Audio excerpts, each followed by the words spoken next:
Mesdames, Mesdemoiselles, Messieurs, bonsoir et bonjour.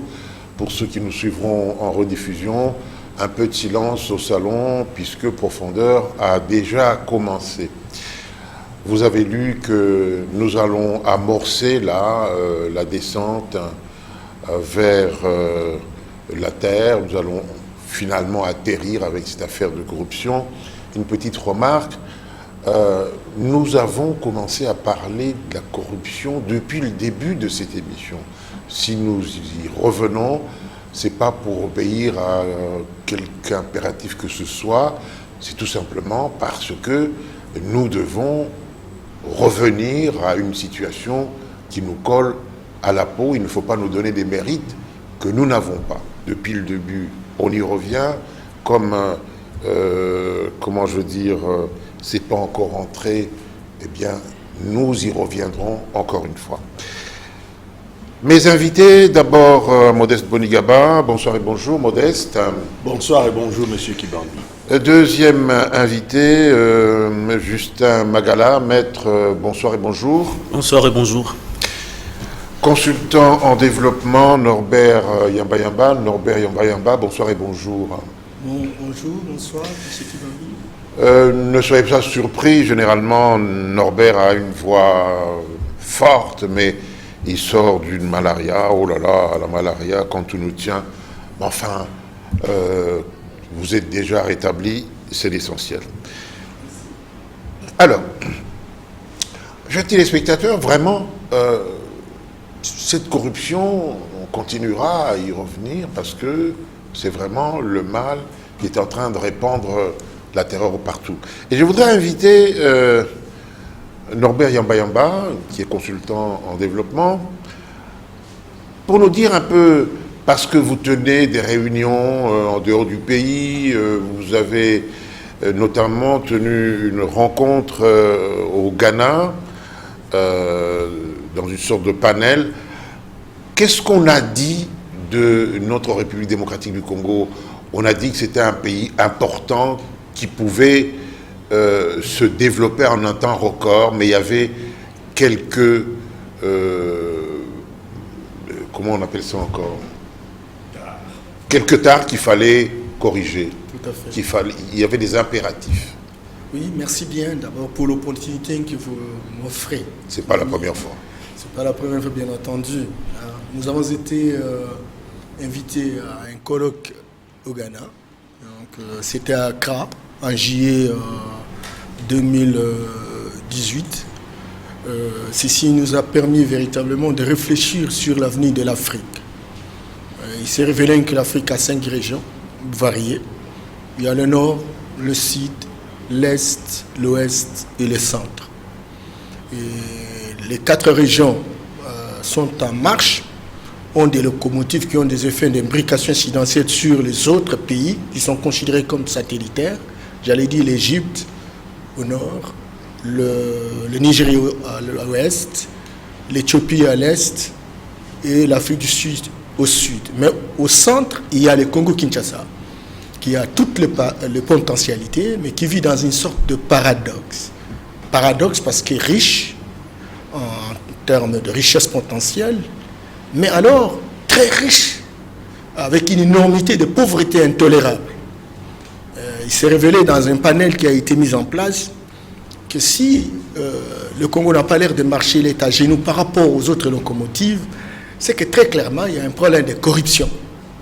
Une corruption qui est devenue endémique, systémique, au point où, si on ne fait pas véritablement des efforts pour réduire cela, le pays va périr.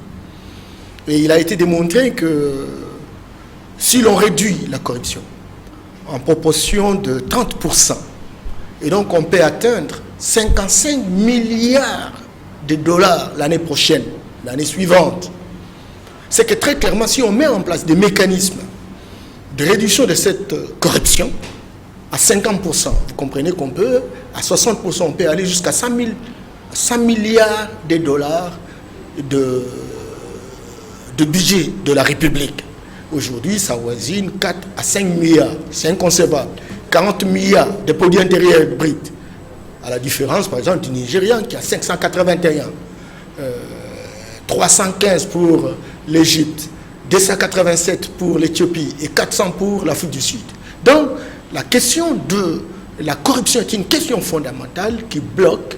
Et c'est comme ça que d'aucuns pensent que la corruption, à latin, c'est corrompere. J'insiste beaucoup, je parle difficilement le latin. Corrompere, ça veut dire décomposer. La corruption décompose. La corruption démolit, déconstruit et détruit tout un pays. D'accord. Eh bien, mesdames, mesdemoiselles, messieurs, j'ai tenu à ce que notre ami Robert Yamba Yamba nous parle d'expérience. Et ce qu'il vient de dire, nous devons le retenir. Il faudrait tout simplement faire un effort et en très peu de temps, nous pouvons développer notre pays. Réaction de Modeste Bonigaba par rapport à ce qui vient d'être dit. Oui, en fait, il nous conforte dans ce que nous avons toujours dit ici, chaque fois que nous abordons ce thème, c'est que la corruption est le mal absolu. Et nous, il faut que les téléspectateurs le sachent, surtout les plus jeunes. La corruption est entrée dans notre vie dès la naissance de ce pays. Parce que s'il n'y avait pas eu corruption en dessous de la table, il n'y aurait jamais eu la destitution de Lumumba en 60. Ça n'aurait jamais... Parce que les gens croyaient. Ils avaient voté, il y avait une majorité reconnue. Et donc, les gens ne pouvaient pas venir avec des idées de dire qu'on change. C'est contre nature. Tout à fait. Mais si on a réussi à retourner les gens pour qu'ils se détournent, qu'ils empruntent cette voie-là, c'est par le biais de la corruption. Et nous avons donc commencé la naissance de ce pays. Le péché originel, c'est ça. Tout à fait. C'est que, à ce moment-là, au sommet de l'État, il y a d'un côté des idéalistes qui continuent à croire qu'effectivement, il faut que l'État soit là et qu'elle soit au-dessus de tout. Là, on trouve le Kassavou qui peut aller en mission.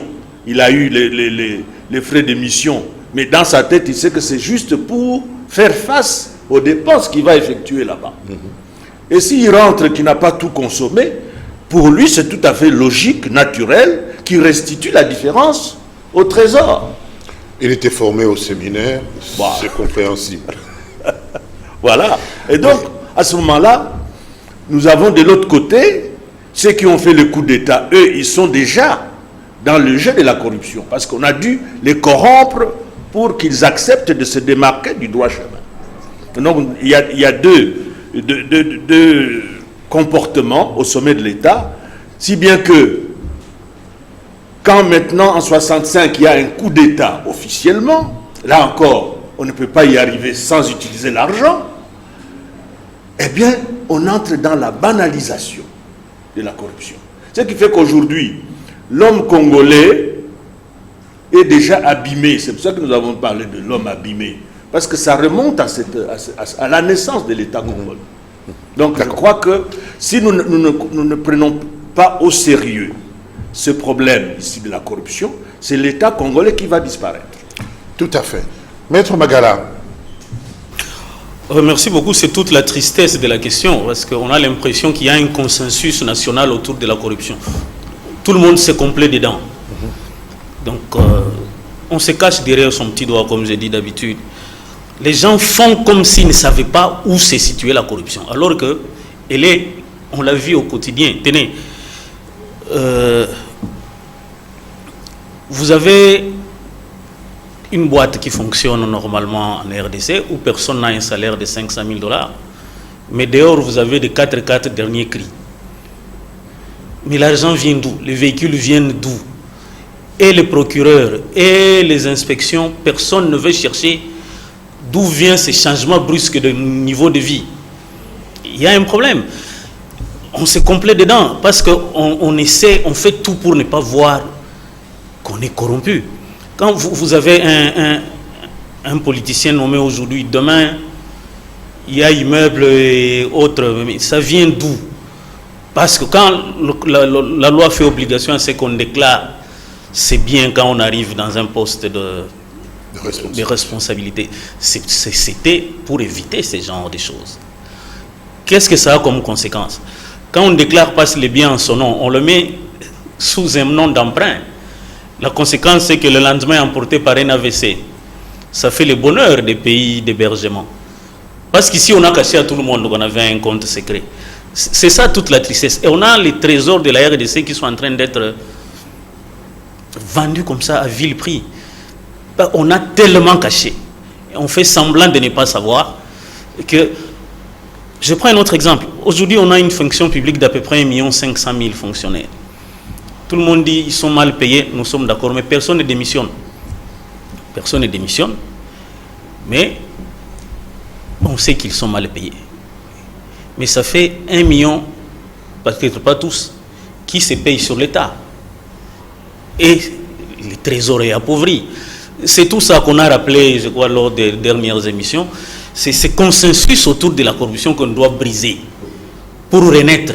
Sinon, les enfants entrent dedans avec déjà l'esprit tourné vers la corruption.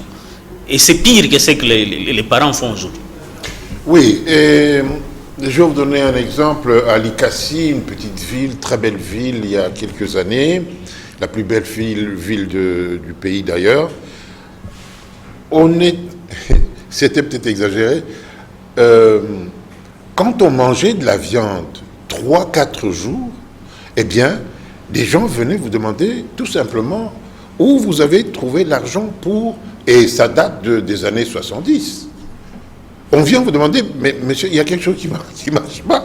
Ça fait 4 jours que vous mangez la viande, justifiez-nous seulement la provenance de ce que vous avez. Je ne suis pas en train de vous dire n'importe quoi. C'est vrai, c'est une petite ville, tout le monde se connaît. Et on donnait des explications. Et quand les explications tenaient la route, eh bien, on vous laissait tranquille. Mais aujourd'hui, on a l'impression qu'il y a une sorte de laisser-aller. Norbert Yamba-Yambia vient de nous donner des informations qui peuvent choquer. En faisant un petit effort, nous pouvons devenir un véritable paradis. Le véritable paradis que nous devrions être normalement. En fait, le problème, c'est lequel? C'est parce que si nous continuons à vautrer dans tout cela, parce qu'on attend que l'autre change. On dit non, corruption, nous. Moi, j'ai l'impression que si déjà, aujourd'hui, au moment où nous parlons, demain, quand vous serez au travail, et qu'on venait vous corrompre, si déjà à ce moment-là, vous constatez que c'est mal ce que vous faites, ne serait-ce que vous en rendre compte, on aura franchi un petit peu, on aura fait quelque chose dans la destruction de cette corruption. Puisque si vous vous rendez compte que vous faites du mal, 3 jours, 4 jours, 5 mois, je crois que la morale aidant, vous pourriez aider à vous en sortir. Vous avez également, Norbert Yamba-Yamba, des pays dans lesquels ça marche. Singapour, par exemple. Avant d'aller à Singapour, parlons peut-être du Botswana. Oui. Botswana, c'est un pays africain, 3 millions d'habitants, un espace de 600 000 km². C'est 30% exploité, mais aujourd'hui, des grandes performances. On en parle même que c'est un miracle économique. Et vous savez pourquoi? À cause de leur leadership. Un leadership exemplaire. Vous savez, j'ai beaucoup aimé lorsque vous dites que il faut déjà que les gens prennent conscience à travers eux-mêmes qu'ils ont une responsabilité pour remettre en selle le pays et la nation. Mais aussi, il faudrait que l'on ressente une volonté volontariste dans les chefs, du chef, de l'autorité, qui devient exemplaire, qui devient le modèle référentiel des autres. Si au Botswana on est ce qu'on est aujourd'hui, c'est qu'on a ressenti dans le chef du responsable qu'il a formé une équipe. Il a estimé qu'on ne peut pas prétendre devenir riche seul et en laissant une masse de personnes. Et là, il faut inoculer un esprit dans les chefs de collaborateurs. Et c'est ce qui a été fait. Et après Qu'est-ce qu'on a fait concrètement? Ce qu'on a fait très concrètement, c'est que il ne faudrait pas que la tension salariale, le président de la République, d'abord son salaire est connu, et le salaire du huissier est connu. Et on met même des affichages, on fait des publications, pour que véritablement chacun sache qu'il y a combien d'argent. Deuxièmement, combien d'argent nous avons dans la caisse? Et surtout que déjà dans les années 60, ils ont découvert le diamant. Heureusement pour eux, parce que les Britanniques n'ont pas laissé le diamant. Ils ont pris cet argent. Alors ils disent non, qu'est-ce qu'il faut faire? Il faut un logement pour le président de la République. Mais il faut un logement pour le huissier. Et on essaye véritablement de dire, chaque année, nous devons faire 100 000 logements. Alors 100 000 logements, et on essaye véritablement de les répartir par province. Au moins chaque province sait que notre province, on aura 20 000 logements à tel endroit, tel village, etc. Tout le monde reprend ça comme des perroquins. Et cela se réalise. Cela a motivé aux uns et aux autres de payer des taxes, payer des impôts. Ceux qui viennent de l'extérieur ont trouvé une culture fiscale et ils ont emboîté le pas et plus personne n'arrive véritablement à privilégier la corruption.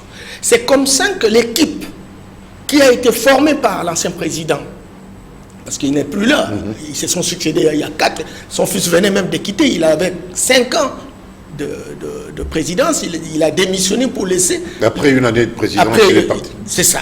Et donc, cette humilité-là, cet amour de la patrie, la preuve, c'est qu'ils ont beaucoup d'argent. Ils ont préféré améliorer leur désert, construire des logements, etc., que de s'acheter, n'est-ce pas, des voitures de luxe. Norbert et les autres, bon, c'est un petit pays quand même. Oui, concluez d'abord. Et il n'y a pas que le Botswana, il y a le Cap-Vert, qui est aussi un petit pays de 500 000, mais en tout cas, le leadership a été à la base. L'île Maurice, le leadership a été à la base. Récemment au Rwanda, c'est vrai que la méthode est très autoritariste, mais ça a conçu véritablement un esprit. Et lorsque vous prenez de pays comme Singapour, vous prenez de pays comme Corée du Sud, vous prenez de pays comme Malaisie, les dragons asiatiques et les tigres asiatiques, c'est essentiellement le fait que l'autorité, le chef, a décidé, lui dit, il faut que je devienne les modèles. L'argent, ce n'est pas mon problème. Il faut déterminer mon salaire et déterminer le salaire de toute autre personne. Quand on parle des histoires de dotations, de subventions, de ceci, etc., cela risque de créer problème parce que c'est là que les gens tirent beaucoup d'avantages au détriment de tout un peuple. Un commentaire de Monegaba. Bon, la Corée du Sud, c'est autre chose, mais Botswana, c'est petit. On peut s'organiser. Ce n'est pas qu'on... Je cherche de trouver des prétextes. Hein. Oui, mais je crois qu'effectivement, ça n'est pas lié à la taille. Hein, parce que un pays s'organise justement en fonction de sa taille. De sa taille, de ce qu'il est. De ses richesses. Tiens. Ses richesses. Moi, je disais tout à l'heure que la banalisation de la corruption est telle qu'aujourd'hui, les gens... Il ose le dire lui-même publiquement. Il dit non, je lui ai donné autant pour qu'il puisse faire ceci pour moi. Donc il est fier de... Oui. Il ne se gêne plus. C'est qu'en fait, la corruption est devenue un système cohérent qu'il faut déconstruire. Il faut se demander comment déconstruire ce système. Et moi, je me dis qu'il faut d'abord réparer l'homme. Parce que l'homme là qui est abîmé, qui se pavane, qui dit publiquement qu'il a corrompu avec autant, ça veut dire que cet homme-là... Ça ne va pas du tout dans sa tête. Ça ne va pas dans sa tête. Si on ne change pas sa manière de réfléchir et de voir le monde, ben, il va continuer. Et ses enfants vont suivre son exemple. Donc si on ne s'attarde pas sur comment on déconstruit ce système, on change l'homme pour que nous ayons justement un leadership qui soit exemplaire. Parce que ce leadership, il faut le sécréter. Tout à fait. Il ne tombera pas du ciel. Il faut qu'il vienne de quelque part. Mais s'il vient déjà de ce monde-là, de ce moule où la corruption n'est pas un mal, ça va être difficile pour qu'il puisse être justement le lendemain, ces leaders-là exemplaires. Donc, faire en sorte que le Congolais sache qu'effectivement le Congo, c'est sa propriété. Parce que lorsqu'on est propriété de quelque chose, on a un regard différent. Que lorsque on voit cette chose-là comme quelque chose qui n'appartient à personne, que tout le monde peut aller se servir et faire ce qu'il veut. Aujourd'hui, le regard que le Congolais a sur le Congo, c'est le regard de quelqu'un qui voit le Congo comme, d'ailleurs on le dit dans la langue Nyamayatembo, pour dire c'est pour tout le monde peut aller se servir, les étrangers aussi, voilà, ça ils viennent, ils se servent. Eh bien ce regard-là, il faut le tuer. Il faut que désormais le Congolais regarde le Congo comme son bien le plus précieux, et donc il s'organise pour mettre les gens, les meilleurs d'entre les Congolais, pour les gérer à son nom. S'il ne réfléchit pas à comment faire en sorte que les meilleurs soient les seuls qui puissent gérer le Congo au nom de nous tous, eh bien on va continuer à nous plaindre ici pour dire voilà, ça ne va pas, ça ne va pas. Merci. Il faut d'abord ça. Tout à fait. Merci Modeste. Maître Magala. Je commence par rebondir sur Les propos de M. Yamba Yamba, qui rejoignent justement la pensée que j'avais. Vous savez, notre désorganisation au niveau ou organisation au niveau de la corruption est en train non seulement de faire souffrir le pays lui-même, mais nuit à tous les continents. Comme il a dit, avec les 5 locomotives à l'est, à l'ouest, au sud et au centre, c'est nous qui posons le problème. Nous qui sommes au centre, c'est nous qui posons le problème. C'est-à-dire que quand vous quittez le Cap, l'Afrique du Sud, qui est la première locomotive au niveau du Sud, vous remontez même en route. La première ornière, vous la trouvez à Kasumbalesa. Après avoir traversé la Zambie, paf. Après avoir tout traversé, où c'est impeccable, le premier problème se pose à Kasumbalesa. Et même vers l'Obito, quand vous vérifiez, vous avez l'écartement des rails qui déjà pose problème au niveau de la RDC. Donc il faut une rupture de charge. Et on se plaint de ne pas nous développer, parce que tout le monde juge que ça fait un coût. En plus, quand vous allez vers le Congo-Brazzaville, vous voyez quel type de transport nous avons, alors que nous faisons traîner les projets de pont. Nous et l'Éthiopie, il n'y a pas de route. Nous et l'Égypte, c'est nous qui freinons le développement de l'Afrique. Il faut s'en rendre compte. Pourquoi? Quand les projets arrivent, ils sont là, bancables. On trouve un responsable congolais qui dit, bon, ok, le projet est bon, mais moi dans tout ça. Mais lui, il est investisseur. Quand vous lui dites, moi dans tout ça, vous lui demandez $1 million. Mais il le prend où? Parce que c'est l'argent des banques. Il doit justifier. Et ils partent. Les investisseurs partent. Vous avez les mêmes cas. Je prends un exemple bête sur le gaz du lac Kivu. Il y a des projets qui existent. Il y en a même un qui voulait prendre les gaz du lac jusqu'à Boma en faisant des points de vente sur tout le long du parcours. Mais ils sont partis pourquoi? Pourquoi on a commencé à exploiter de l'autre côté? Ouganda bientôt. C'est nous qui posons problème. C'est-à-dire qu'on devait avoir, l'homme congolais devait avoir honte d'être heureux seul. Il faut une honte à être heureux seul. C'est-à-dire qu'un projet qui doit bénéficier à tout le pays, parce que moi je vais me retrouver, j'ai un chantier à finir, dis-moi dans tout ça je me retrouve comment? On bloque le pays. Parce qu'on veut être heureux seul. Et comme c'est un consensus, personne ne contrôle personne. Tenez, on a eu, pour éviter que ça ne soit que des discours, vous vous rappelez, pendant la Deuxième République, il y a eu les 10 fléaux. Mais pourquoi les 10 fléaux, avec toutes les mesures qui ont été prises à l'époque, ça n'a pas marché? Parce qu'on a reconduit les mêmes hommes, avec la même administration. Ça ne peut pas marcher. Si l'homme ne change pas, ou s'il n'est pas changé, ben on va tomber dans les mêmes travers. Tout à fait. En fait, vous disiez, on ne peut pas devenir heureux tout seul. Mais j'ai l'impression que le Congolais ne se gêne plus, il n'a plus honte. Avant, nous, quand nous grandissions, quand on apprenait que le papa de tel était un voleur, mais ses enfants étaient humiliés. Mais pourquoi le Congolais ne se gêne plus? Il n'a plus honte. Alors, vous disiez, on ne peut pas devenir heureux tout seul. Mais j'ai l'impression que le Congolais ne se gêne plus, il n'a plus honte. Avant, nous, quand nous grandissions, quand on apprenait que le papa de tel était un voleur, mais ses enfants étaient humiliés. Moi, je pense que c'est à ce niveau. Moi, je vois des enfants de ceux qui ont se pavaner paresseusement dans des grosses bagnoles. Ils ne savent pas que ceux qui les observent, en fait, se moquent d'eux. Et d'ailleurs, ils ne se moquent même plus d'eux. Ils trouvent ça normal. On devrait avoir honte de posséder des grosses bagnoles, alors que, normalement, on ne devait pas les posséder. Monsieur Yamayaba. Merci bien. Ce que vous dites est fondamental. Dans une société, lorsqu'on normalise la normale et que cet état devient institutionnalisé, c'est une société qui est appelée à disparaître. On viendra nous chasser de notre propre pays. Tout à fait, si parce qu'aujourd'hui, sincèrement, vous savez, la géopolitique internationale vous montre très clairement que la compétition multipolaire, on est en train de chercher les faibles pour les arracher. C'est très important, nous faisons partie de cette liste-là. Parce qu'effectivement, même en Afrique, il y a des pays qui ont pris conscience de leurs problèmes et qui s'engagent résolument à les résoudre.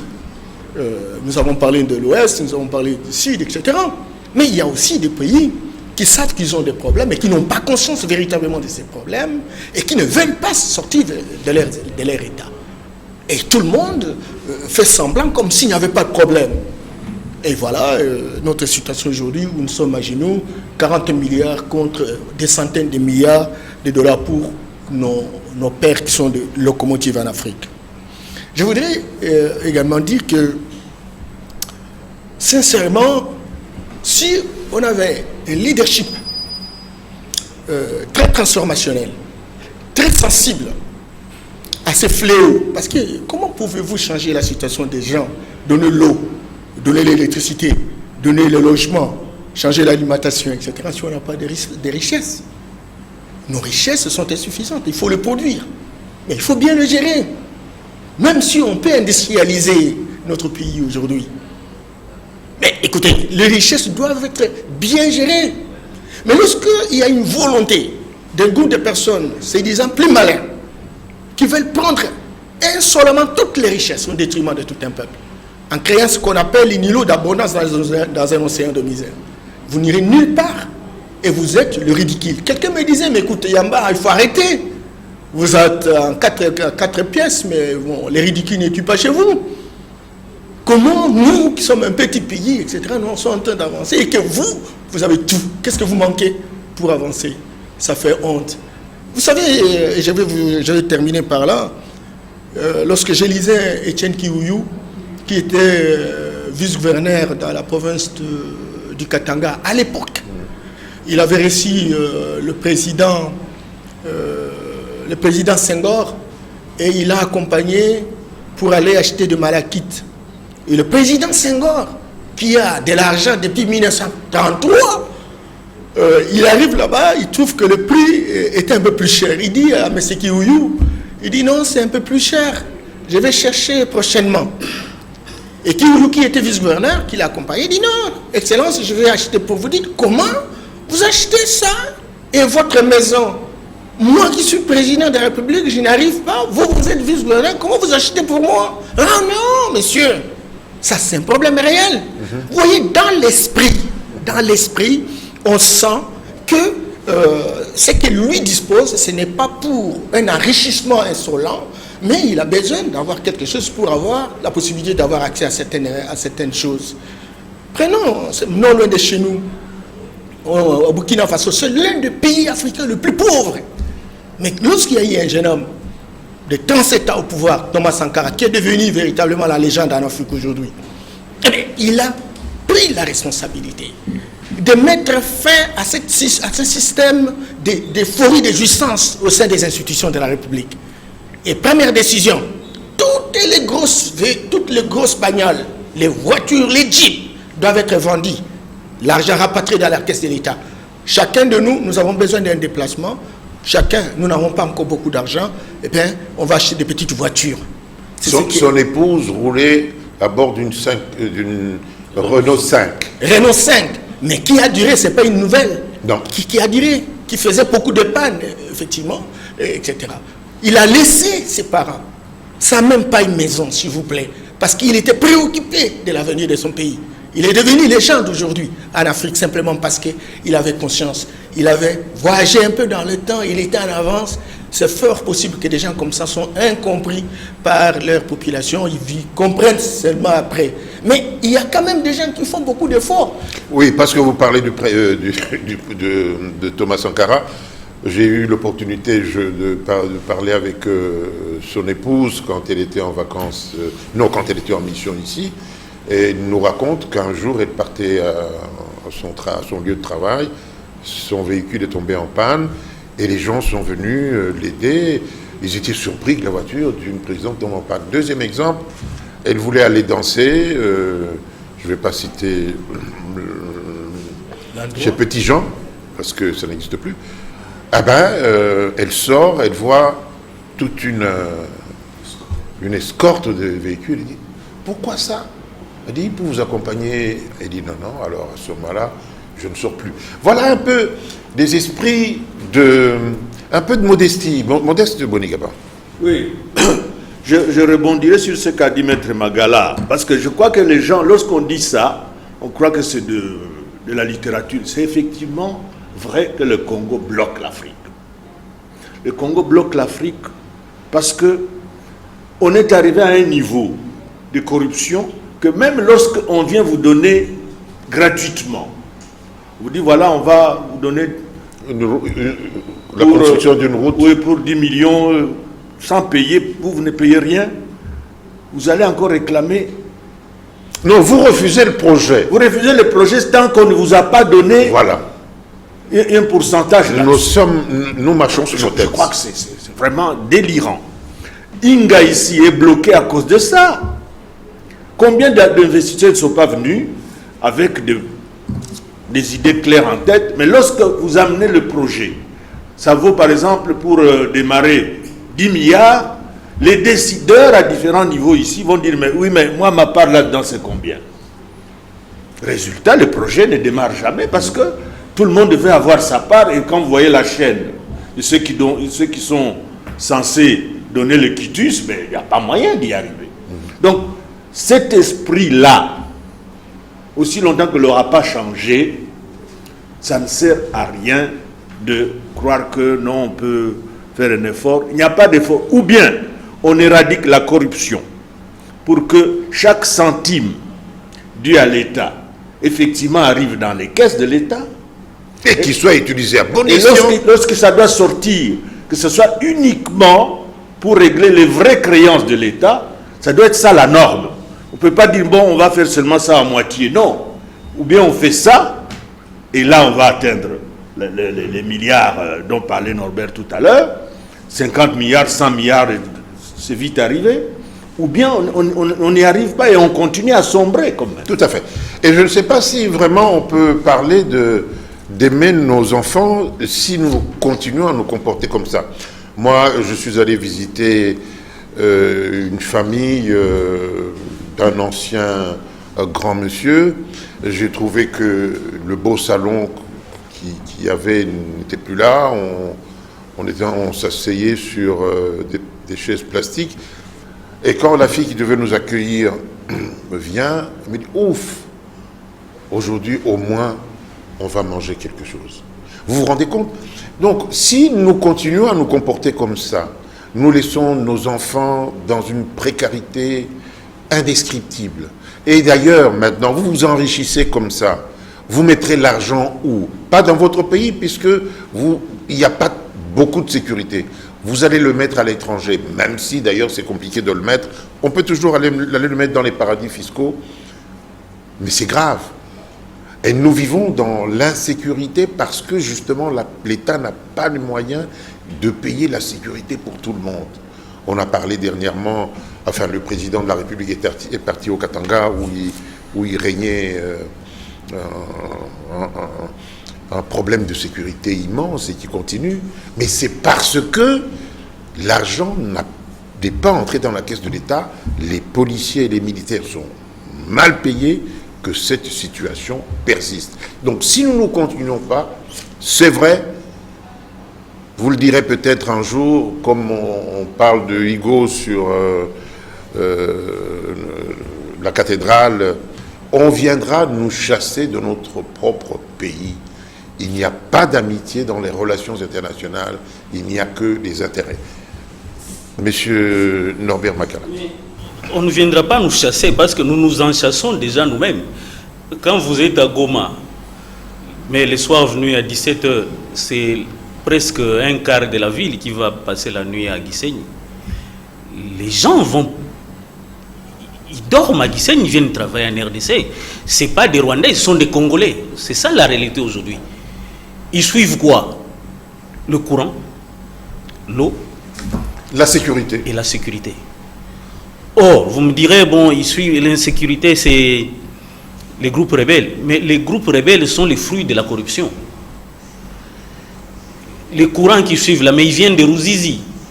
Seulement, il est mieux utilisé de l'autre côté qu'ici. C'est ça, nous nous chassons nous-mêmes déjà de notre pays. Parce que nous voulons être heureux seuls. Et ça, il n'y a pas que les petits peuples. Il y a même des responsables à Goma qui font la même chose. Ça doit nous interpeller. Là, on est encore à la hauteur de Goma. On ne sait pas demain ce que ça sera. Peut-être qu'il y en a qui estimeront qu'il faut passer la nuit à Brazzaville ici. Ça, c'est le premier problème. Deuxième problème, comment on s'en sort? Parce qu'il faut qu'on s'en sorte à un moment. Et c'est là que j'insiste. Et c'est là qu'elle est la politique et la mentalité tous s'imbriquent. Sur le plan de la politique d'abord, je vais chuter, vous me comprendrez peut-être à la fin, parce qu'apparemment au début ça n'a pas de relation avec la corruption, mais nous devons être à même de savoir ce que nous voulons faire du pays. C'est-à-dire que dans chaque secteur, on doit être à même de définir une politique sectorielle. Qu'est-ce qu'on veut faire de nos minéraux? Avant de prendre une loi sur les codes, avant de prendre les codes miniers, mais il faut qu'on sache ce qu'on veut faire.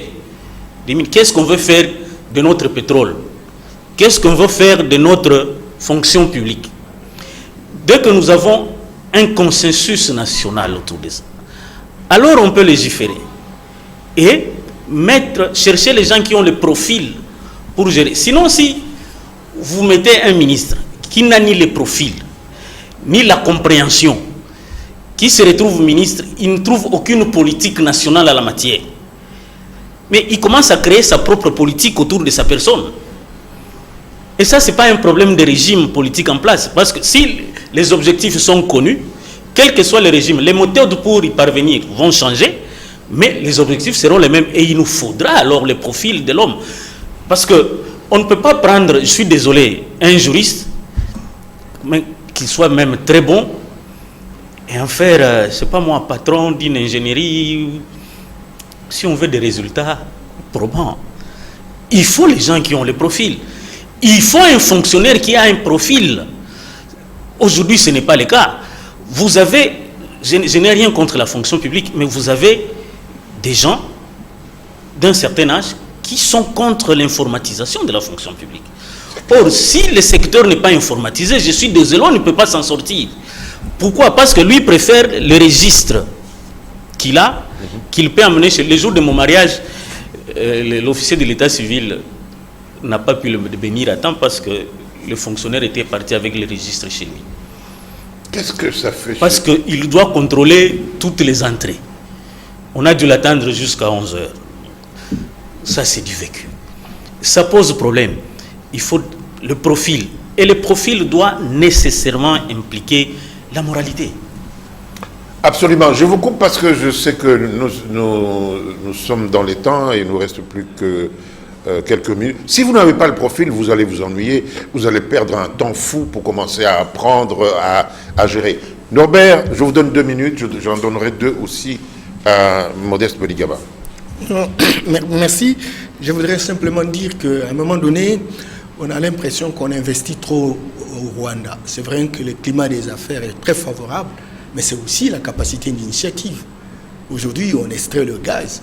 Ce n'est pas parce que le Rwanda a sorti de sa caisse de l'argent, mais le Rwanda a mis en place des dispositifs d'un appel d'offres. Et certains opérateurs économiques sont venus avec 500 millions de dollars. C'est comme ça qu'ils seraient. Nous avons la même capacité de le faire. Je voudrais également dire que... Je vous donne 4 minutes, en fait. Oui. Je voudrais également dire que, actuellement, ceux qui sont censés jouer le rôle des garde-fous, des remparts, pour faire le monitoring, implémenter tout ce qui peuvent donner de moyens à l'État, deviennent finalement des actionnaires. Il suffit simplement qu'il y ait un projet. Tout à l'heure, mon frère en parlait. Mais un projet arrive. Bon, c'est moi qui dois délivrer le document. J'ai dit, ok, quelle est ma part? Non seulement on doit pouvoir vous donner l'argent, et s'il n'y a pas l'argent, vous dites, mais donnez-moi mon action. L'action, simplement, le fait que vous ayez délivré. Et s'il y a résistance dans les chefs de l'investisseur, eh bien, il s'en va. Mais s'il est opérationnel, à ce moment-là, les responsables de l'État deviennent actionnaires. L'informatisation. Moi-même, je travaille avec la Banque mondiale plus de 25 ans. Dans une province voisine, ici, on dit non, il y a 30 millions de francs congolais chaque mois. Ok, 30 millions pour une province de plus de 3 millions d'habitants, ça c'est dramatique. Qu'est-ce qu'il faut faire? Il faut informatiser. Et c'est là que j'ai rejoint le maître. Nous avons procédé par l'informatisation, la numérisation, pour que véritablement tout se bancarise. L'opération terminée, le mois suivant, au lieu de 30 millions de francs, nous sommes allés à 400 millions de francs. Le deuxième mois, on est allé à 700 millions de francs. Le troisième mois, c'est 1 milliard. Pour une province, recruter 25 $ par habitant par an. Ici, proche de chez nous. Et lorsque la traçabilité devenait de plus en plus établie, alors qu'est-ce qu'ils ont fait? Ils ont monté des stratégies dans les différents sites où on mobilise des ressources. On a commencé à détruire le mécanisme de la machine. Et quelques mois, 2 mois après, on dit non, les machines sont en panne. Les machines sont en panne simplement parce que pour éviter la traçabilité, parce qu'ils n'avaient plus la possibilité de prendre cet argent et de mettre dans leur poche. Ça, c'est un exemple flagrant. Dans les communes, moi-même, j'ai monté un mémoire post-universitaire. Les 24 communes, la moyenne d'arrivée des bourgmestres au bureau, en tout cas, nous avons fait une analyse pendant 3 mois, c'est 14 heures. C'est 14 heures. La moyenne, c'est 14 heures. Et lorsqu'on pose la question, pourquoi 14 heures? Oui, simplement parce que effectivement, c'est le moment où les taxataires quittent le marché pour venir au bureau. Lui prend l'argent et qu'est-ce qu'il fait le matin? Non, il est en ville à la Gombe, c'est là qu'il a été véritablement nommé et il doit donc apporter quelque chose. Voilà la situation. Voilà la situation. Donc, sincèrement, mon frère Kimbambi, même toutes les institutions de dissuasion qui sont mises aujourd'hui en place, vous allez à la province, nous faisons le monitoring. Ils viennent contrôler les finances de la province, mais ils disent non, il ne faut pas. Les gens commencent à trembler. Non, ne tremblez pas. Préparez seulement les papiers. Moi, j'ai construit une maison à Kinshasa.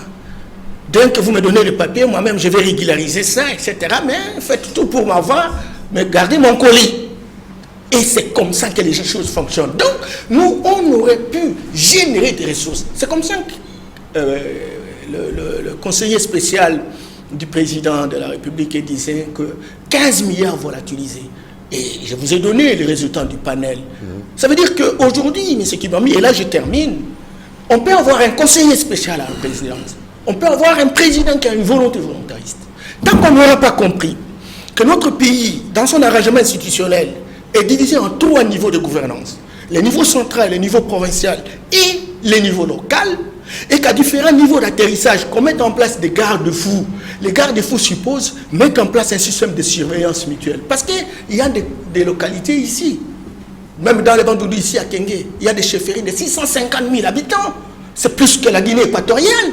C'est plus que beaucoup de pays en Afrique. Ça automate le principe. Et donc, on a besoin que toutes ces institutions, toutes ces entités fonctionnent comme des républicaines, en mettant en place des dispositifs encore qu'on puisse avoir un leader transformationnel, qui a des orientations, qui est humble, qui est exemplaire, qui a des modèles référentiels, et tout cela faisant combine avec un peuple véritablement debout pour contrôler, pour avoir l'information. Les médias se mettent au travail aujourd'hui pour donner l'information, pas n'importe quelle information. Je vous salue tout ce que vous êtes en train de faire, parce que l'importance d'un pays, c'est d'accroître la lucidité de son peuple. Lorsqu'un peuple n'est pas suffisamment informé, il est capable de poser des actes incontrôlés. Alors, je pose une question aux téléspectateurs. Tous ceux qui se mettent en travers du bon sens, leur sort serait, vous aurez souhaité que leur sort soit lequel? Répondez vous-même à cette question. Modeste, vous avez la parole. Oui, je crois que nous avons effectivement fait le tour du moins pour aujourd'hui, de la question, et nous avons compris qu'il faut changer l'homme. Comme nous avons remarqué que cet homme-là, ce Congolais d'aujourd'hui, il est déjà formaté pour faire ce qu'il fait là. La corruption est devenue un sport national. Et donc, tant qu'on n'a pas compris que c'est sur cet homme qu'il faut agir à partir d'une nouvelle organisation, parce qu'il s'agit d'une organisation nouvelle qu'il le met en face d'une nouvelle réalité aussi. Parce qu'à ce moment-là, il va se rendre compte que depuis 60, il n'a pas été là où il devait, il n'a pas joué le rôle qu'il devait jouer pour être un vrai citoyen gendarme. Parce que le citoyen gendarme, c'est celui qui, comme on voit maintenant dans les pays, en Algérie, au Soudan, on voit comment ça se passe, les gens refusent des choses. Et les gens s'organisent pour le montrer. Mais lorsque vous subissez sans réagir, naturellement, vous allez continuer à encourager ceux qui font ce qu'ils ont toujours fait jusqu'à maintenant. Et vous allez continuer à quitter le pays pour être maltraité, comme on a vu sur les images des compatriotes qu'on chassait de l'Afrique du Sud, qui étaient obligés de ramper avec leurs bagages en tête. 1 minute pour vous et on conclut. Oui, Maître Magala. Je commence par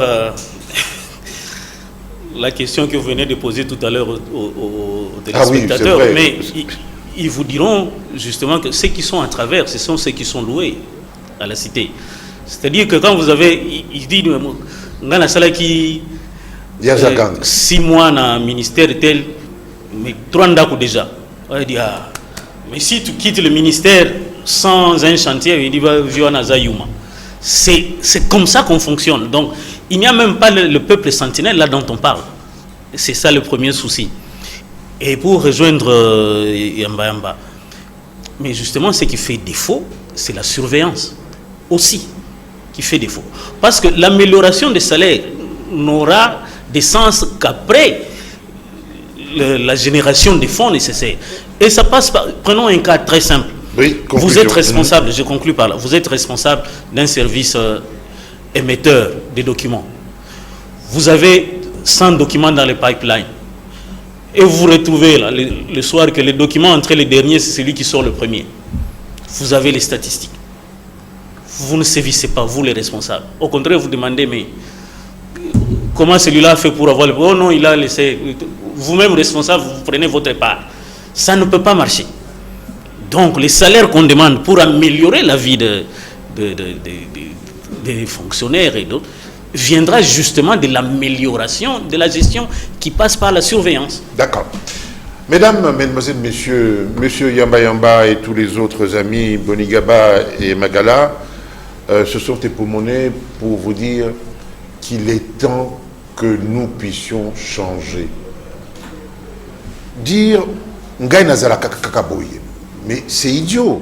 Vous avez été ce que vous êtes il y a quelques minutes.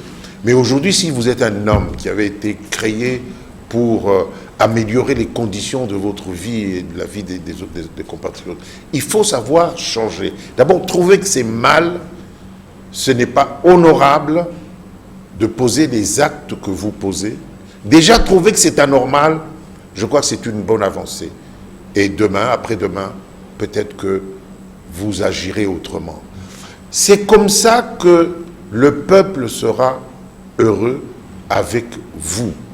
Et c'est comme ça que nous pourrions garder notre argent dans nos banques en pleine sécurité, au lieu de les mettre à Paris, Bruxelles, Washington.